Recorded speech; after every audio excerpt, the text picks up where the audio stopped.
Hello everybody, welcome back to Mira TV. As always, I'm your host Ulysses here, and I'm going to be doing an interview on one of my friends here.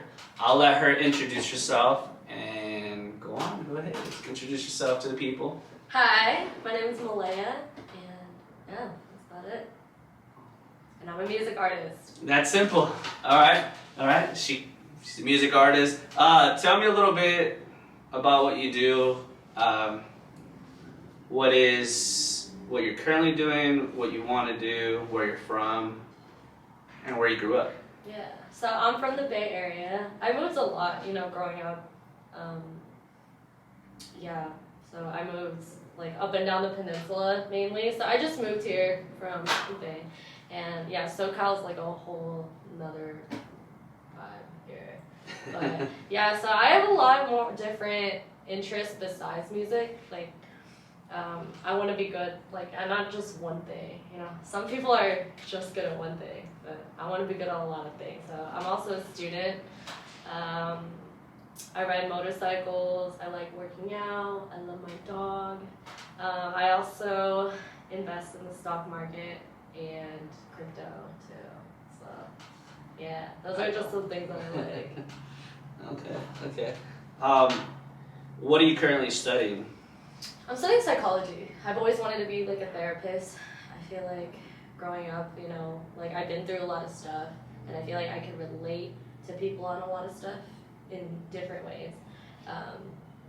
And I have a lot of perspective, so I don't know. I'm pretty understanding, but I do need to work on some things before I become a therapist. But it's all about learning and growing and all that. Definitely agree.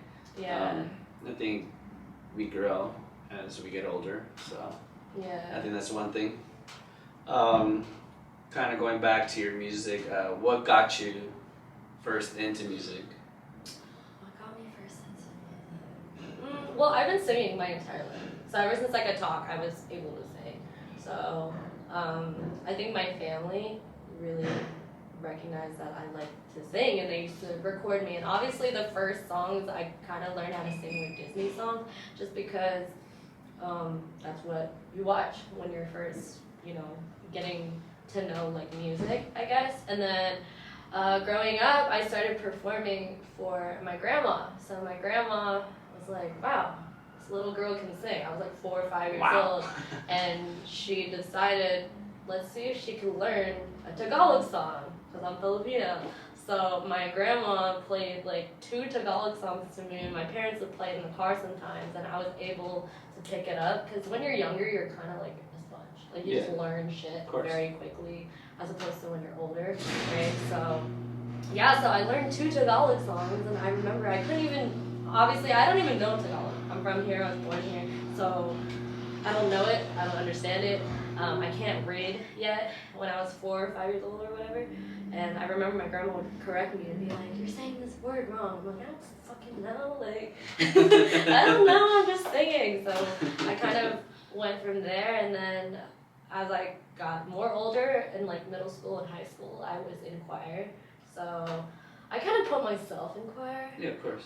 Obviously, you choose your elective. I feel like parents kind of they put their kids in extracurricular activities just to figure out what are they gonna be interested in. I kind of really just put myself in choir. I mean, they encouraged me a little bit, but overall I put myself in it. I'm really glad I did, because it was a great community, and working with a lot of people that were really talented, and they also compose music and everything like that. So I gained more involved in that.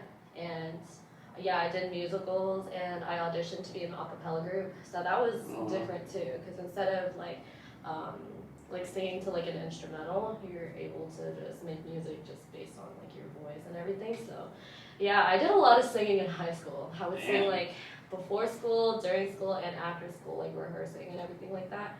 And I didn't start making music until really recently, actually. Probably about a year and a half ago. I didn't start writing until pretty recently. I mean, when I was younger, I used to write in my notebook all the time, just short verses, one verse. But I never was committed to completing You know, like. Always kept it short. Yeah, I kept it short. I feel like I didn't really like it. Like, you just look at it, you're like, okay, it's all right, but at this point, I'm just tired of hearing it, and it sounds corny.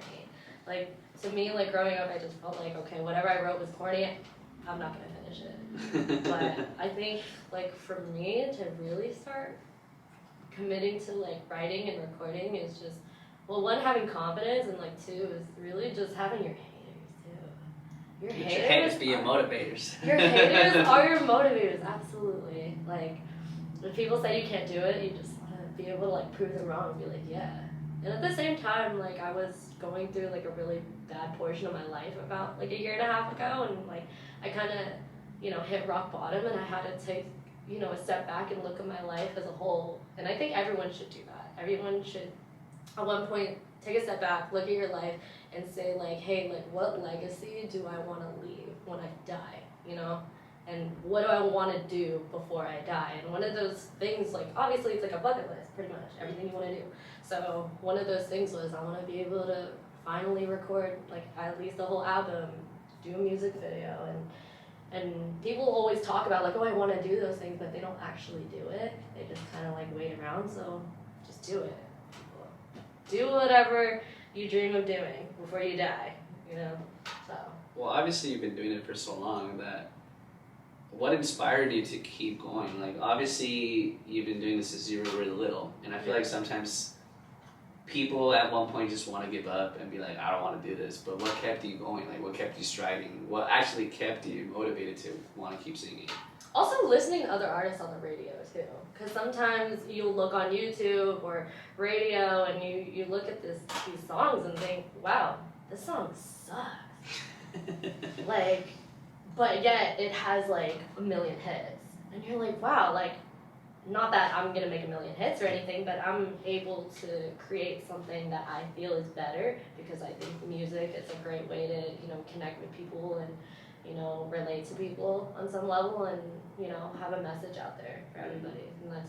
And a lot of songs that just talk about drugs, sex, and money, like, there's many songs like that. Nothing wrong with that. I'm happy to talk about drugs, sex, and money. Fuck it. But I don't know.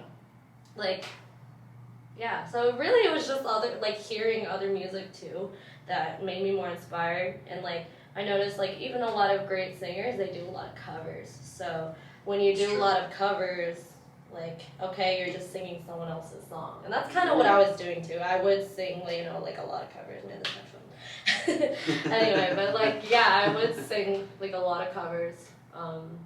Sing other people. Do you write your own music? I do. Oh, shit. A lot of people don't. I've known, you know, a couple artists in the Bay Area that, you know, are coming up, and it's good for them and everything, and they have a team of people. And I notice when I work with other people, when they help me on, you know, composing, producing, songwriting, it gets the job done, and they have a different perspective. So it is nice to have a team. I don't have a team right now, so let me know if you want to be a part of my team. But yeah, I hear a lot of security team. No, like, I got you though. I got you. I got you. Like, If you need security team, where we got you have like a manager. No, of course, I get you. Yeah, stuff like that. So, but yeah, so who security is cool too. That's what I'm saying. Hey, what if you one day start performing somewhere big and, you know, you got your little fan club, and hey, back the fuck away from me. She's trying to get her makeup done. Obviously, you have music out right now, right? Currently. I do. I have 3 singles out. I don't know. I've talked to, like I said, I don't necessarily have a team, but I do, like, ask, you know, my friends, like, for their opinion. And some of my friends have told me, like, hey, like, Maleia, you should just do videos for all 3 of these singles. And I was like, why? And he goes, well, people are visual, especially men. But that's true. That's true. Yeah, but people are visual, so have, like, an image or whatever. I like my music videos so far. I do want something, I guess, in the future music video, like something more weird, if that makes sense. Okay. More weird, because, like, some weird-ass music videos, you're like, I don't even understand this. Like, and it just looks fucking weird. Like, it gets the most, like, views and views and stuff. everything. And I don't know, the music video so far, I'm just kind of like singing in the camera or whatever. But yeah, but right now I'm working on an EP, so I'm like in the middle of working on that. But I kind of taken a step back from music for a little while, but you know, I'm still trying. Are you like, you would say you're on it I'm on on a daily basis, or just like whenever you have time, or when can you say you're? Well, you really need to be in that mindset. That's the thing, to have that like creative mindset.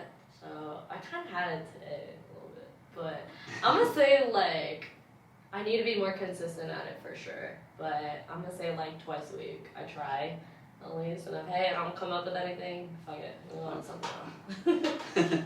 Do you just like, are you on your, you're doing something, you're like, holy shit, let me take out a notepad and start writing, or is it just, you're obviously, you have to feel it? Yeah, and it really helps when you're, I guess, in a room with a lot of acoustics where you could hear yourself, which is like a bathroom or an empty room. Yeah, when there's nothing, you hear that echo, or like church. Echo, echo. See, there's an echo in here. I hear that. Yeah, exactly. Just kidding. But yeah, it helps with that. So you can really hear yourself, really blasting music. I don't know, getting lit. I don't know. You gotta really feel it. So in any of your 3 songs, are you featured with someone, or is it just plain and simple you? I got featured with one artist from the Bay. Okay. But in my EP, I have a couple more features.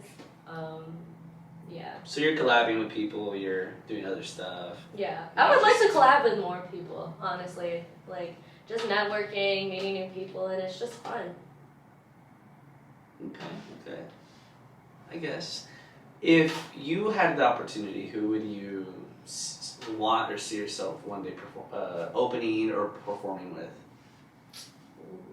Well, I am an R&B artist, so really all the R&B people, like the famous ones, especially like the R&B queens, Kehlani, Janae Aiko, India.Arie, Blast, Usher, Chris Brown, yeah, that's more.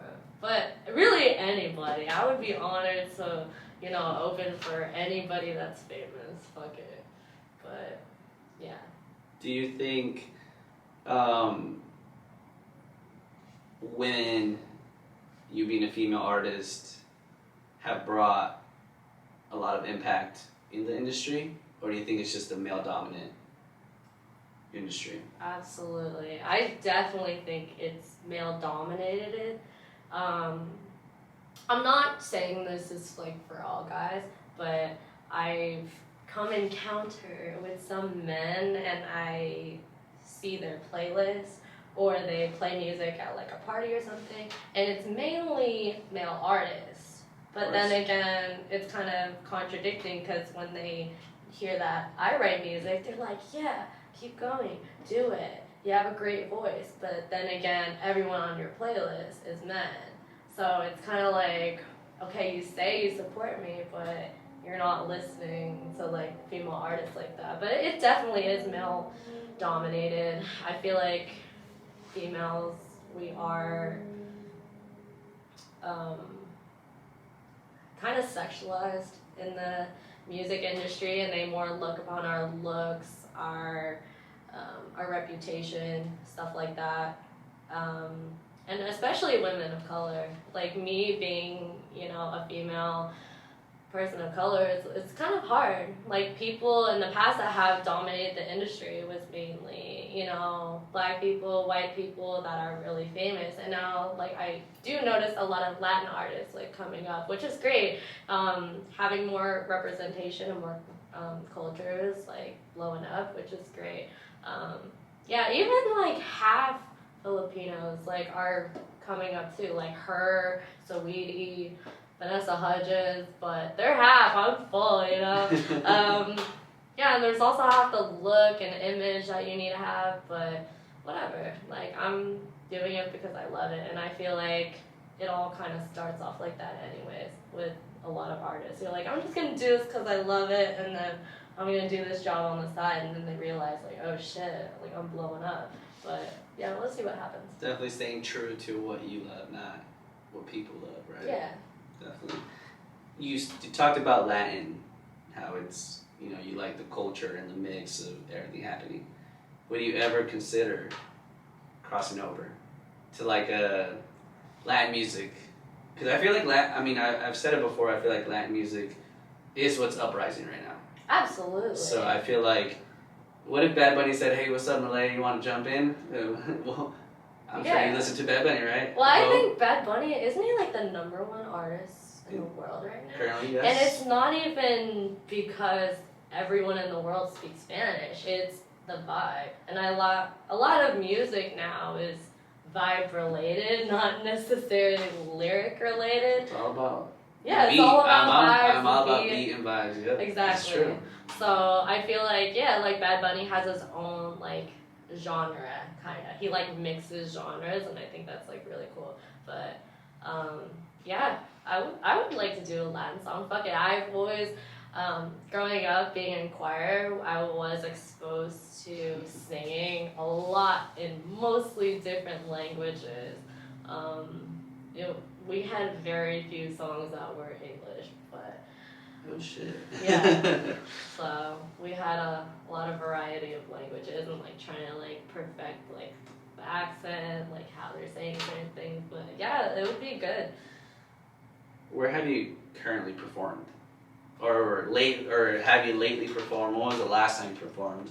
When was the last time I performed? Obviously pre-COVID, I would say. Right. So like I said, I did start performing like for my grandma's reunions when she started teaching me Tagalog songs, and I started performing for her nursing reunions.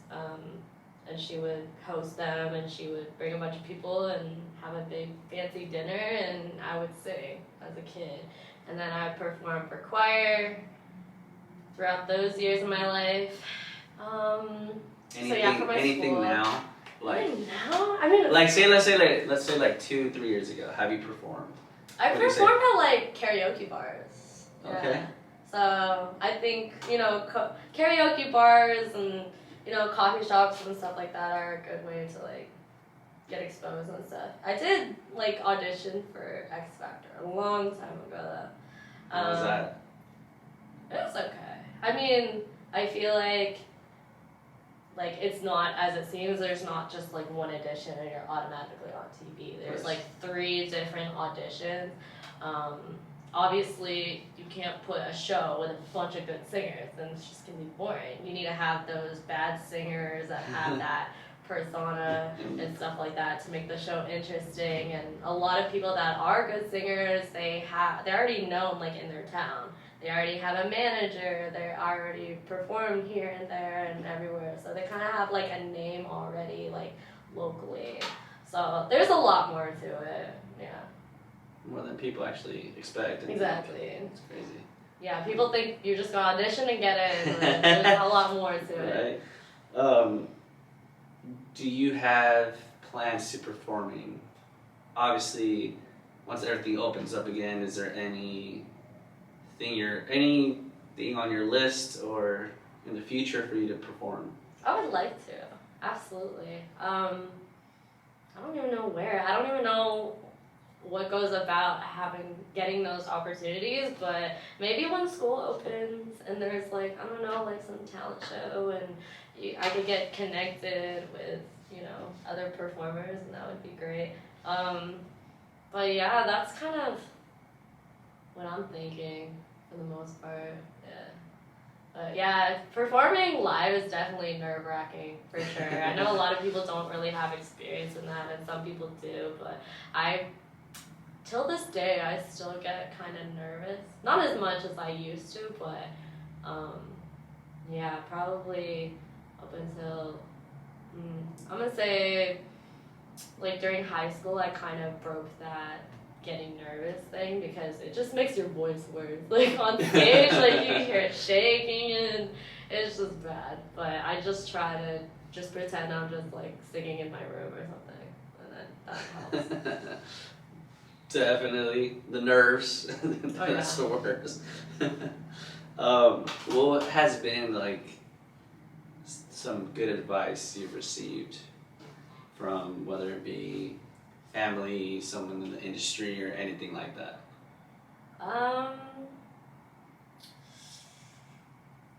It really has nothing to do with music. It's more about life itself, but I have two.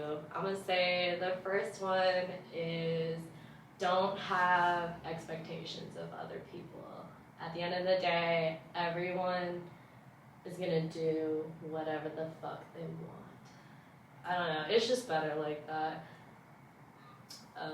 Because I don't know. I just feel like throughout my experience, I haven't like trusted a lot of people, and it's not. It could be a good thing and it could be a bad thing. But yeah, if you don't have those expectations, you don't have to worry about it as much. That's true. Yeah. And there's some things I know about, friends or family, and I'm just looking at them and I'm like, wow, like, I never thought they would do that shit. But hey, like, they do it. So, yeah, no, don't have expectations, because people are like, yeah, you really wouldn't do that, but you do. What did I do? I didn't hurt you. But damn. You do. No, I'm just saying, like, yeah, just don't have expectations of people. Obviously, you bring the trust, and I feel like I can see that. I feel like, and I think a lot of like broken promises. Yeah, and a lot of people. I feel like in the industry, I feel like someone can promise you this, and that, and then you get disappointed, and you're like, what? Like, didn't you tell me this was gonna happen, and then something completely different happened? Yeah, and there are a lot of people that came and went in my life, and everybody's temporary, everything's temporary. So when I think like, wow, this person is gonna be in my life for a long time, they're my best friend, they're my partner, they're whatever, I can't have that expectation, because I ended up just getting hurt in the end. And it's just like, well, I just enjoy the moment as of right now. So I don't know, there's always this sense of like permanence when it comes to people in your life, and you have to realize like, yeah, not everything is permanent. And then the second advice I would give that I've gotten is time is the most valuable thing you have, so make the most of it. And your youth too. So your youth and your time is the most valuable thing you have. So when people are stressing about like money and other materialistic bullshit, like don't stress about those kind of things. Like, make your life worth, like, when you die, you want to know, like, oh, like, I live my life to the happiest. Like, so sometimes when I see other people and they don't want to take a risk in their life, it's like, okay, so you're going to die, and then people are going to know you as, oh, you were, you did everything morally great, or you were ethical. Like, yeah, but, like, when have you gotten drunk in an alleyway and, like, done some crazy shit that you can look back and be like, wow, like, I did that. Like, I'm a savage. Like, that's what makes life worth living. People can't be, afraid. You know what I mean? But, yeah, stuff like that. If you could, what would you change in the industry? What would be one thing? Well, I think it's, like, really women, and how there's like a double standard, and how we're sexualized, and people do look at our youth and our image a lot, and obviously like more representation of other cultures too. Yeah, that's what I would change for sure. Obviously, you did mention you have more music coming out. Yeah. Right? Yeah. When can we expect that? Oh, I don't know. Whenever I'm finished. I'm gonna say like maybe by the summer. Yeah. I'm taking more time on this one. Hey, you gotta come out with the best of the best, Yeah, and I know some artists, they release songs like very quickly. Especially being in the industry, you do meet other artists, and people come out with music very quickly, and sometimes I think they're good, but then I look at the song and I'm like, man, like, if they worked on it just a little bit more, like, it could be better. So I feel like sometimes people rush into it without, I don't know, really like perfecting it. And I don't want to do that. Like, I don't want to feel like, okay, like this song is okay, but I kind of like did it half-ass, like, you know. But I don't know. Maybe I'm just hard on myself and hard on other people.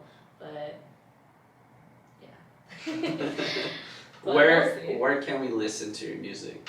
On all platforms. Well, my first and my second single, My Way and Love's Cliche, they're both on YouTube and SoundCloud, Spotify, Apple Music, all of it. But my third single is only on SoundCloud.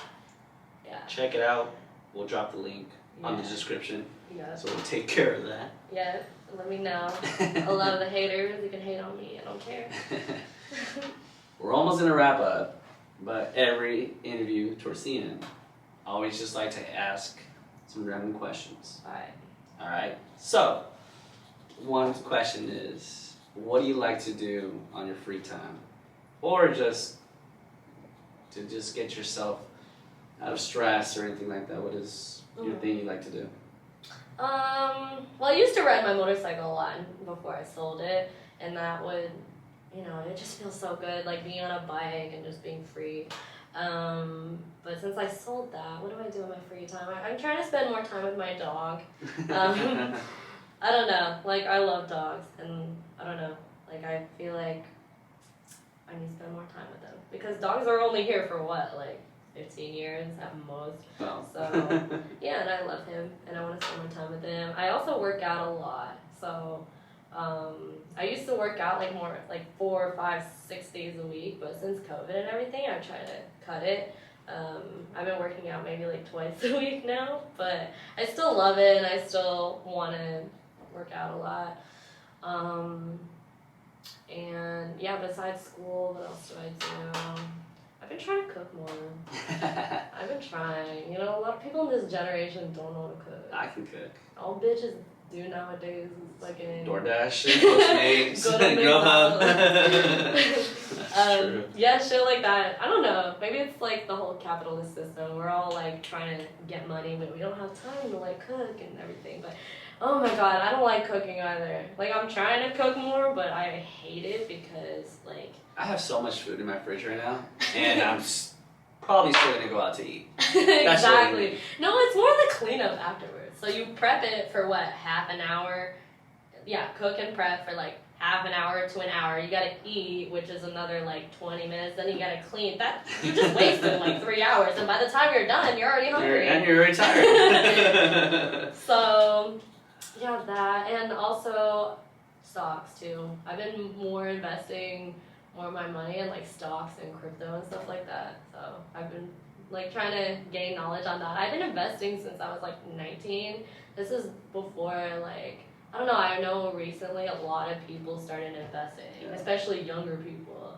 And I'm like, oh, I wish I learned this shit when I was even younger, when I first started, you know, working at like 16 years old. But I'm glad I still started like quite early, like 19, you know. So. True. If we were to hop on your Netflix, what would you be watching? Oh currently? My god, I love Netflix. That's another thing I do in my free time. Oh my god, I love like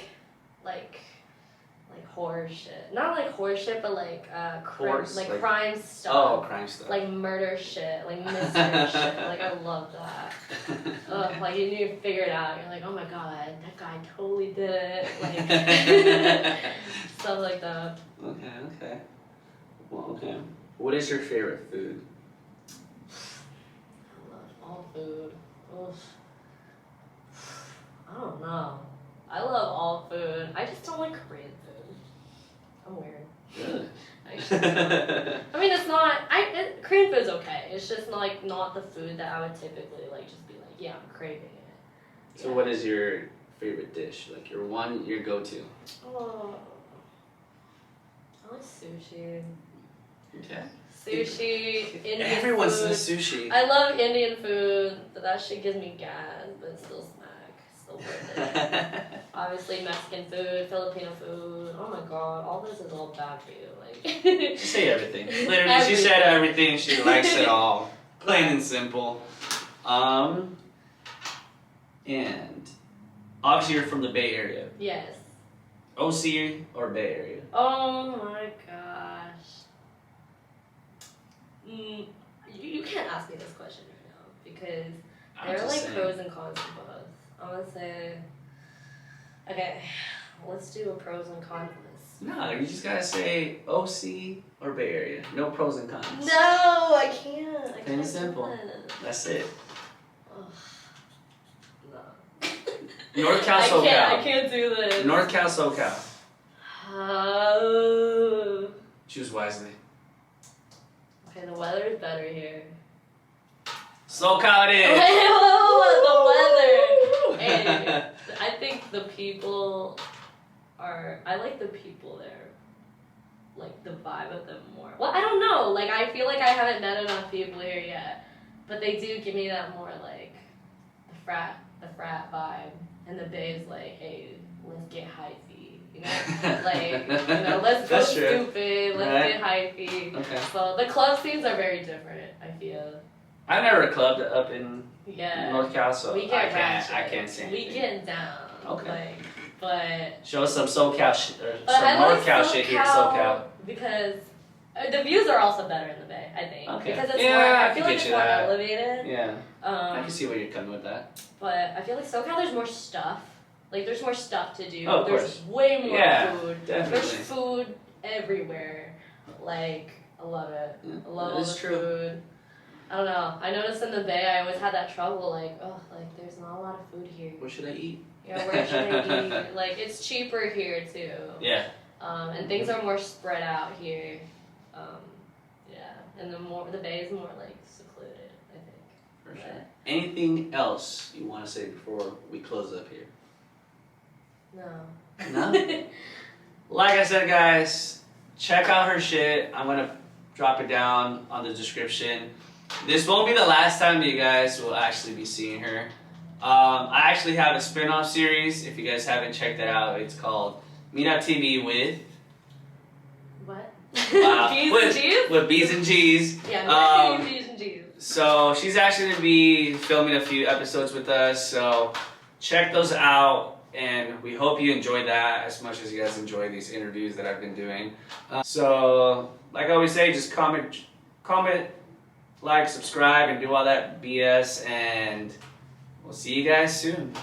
Bye. Peace.